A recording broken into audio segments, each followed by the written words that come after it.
Baik, bismillahirrahmanirrahim. Assalamualaikum warahmatullahi wabarakatuh. Perkenalkan, nama saya Asfil, NIM 222.020 dari Ruangan Administrasi Publik Reguler 1. Pertama-tama dan yang paling utama, marilah kita mengucapkan puji dan syukur atas kehadirat Allah Subhanahu wa taala yang telah memberikan kita kesempatan dan kesehatan sehingga pada pertemuan ini kita masih diberi kesempatan untuk bertemu. Dan tak lupa pula kita kirimkan salam serta salawat kepada Nabi junjungan kita, yakni Nabi Muhammad SAW, yang telah membawa kita dari alam kegelapan menjadi alam terang beneran seperti apa yang kita rasakan saat ini. Di sini saya akan menjelaskan perubahan sosial sebagaimana dengan bab 1 dan bab 2. Pengertian perubahan sosial. Perubahan sosial merupakan perubahan-perubahan yang terjadi pada lembaga-lembaga kemasyarakatan dalam satu masyarakat yang mempengaruhi sistem sosialnya, termasuk nilai, sikap-sikap sosial, dan perilaku di antara kelompok-kelompok dalam masyarakat. Banyak sekali perubahan-perubahan yang terjadi di dalam masyarakat, baik yang menguntungkan atau positif maupun yang tidak menguntungkan atau negatif. Adapun contoh perubahan yang positif adalah perubahan pola pikir masyarakat dari pandangan yang menganggap bahwa banyak anak banyak rezeki menjadi 2 anak saja cukup. Perubahan pola pikir itu membawa pengaruh yang positif bagi masyarakat karena kesejahteraan dan pendidikan anak menjadi lebih terjamin.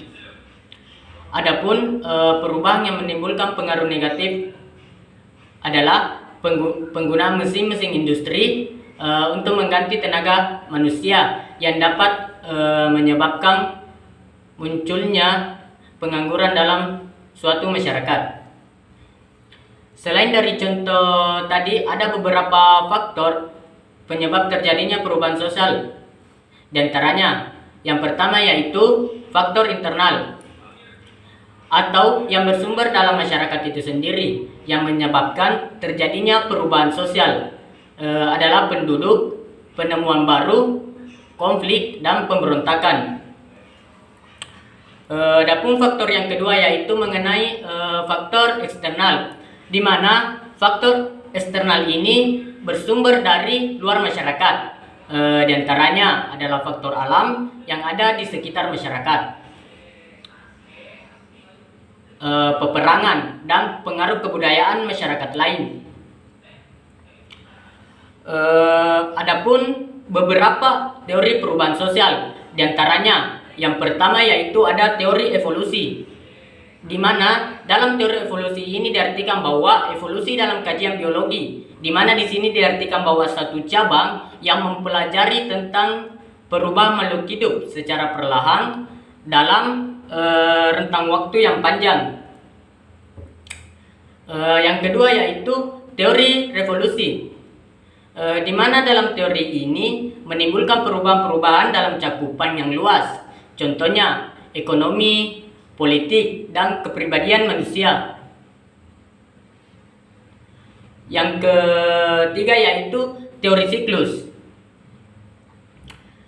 di mana teori siklus ini menjelaskan bahwa perubahan sosial bersifat siklus, artinya berputar atau melingkar.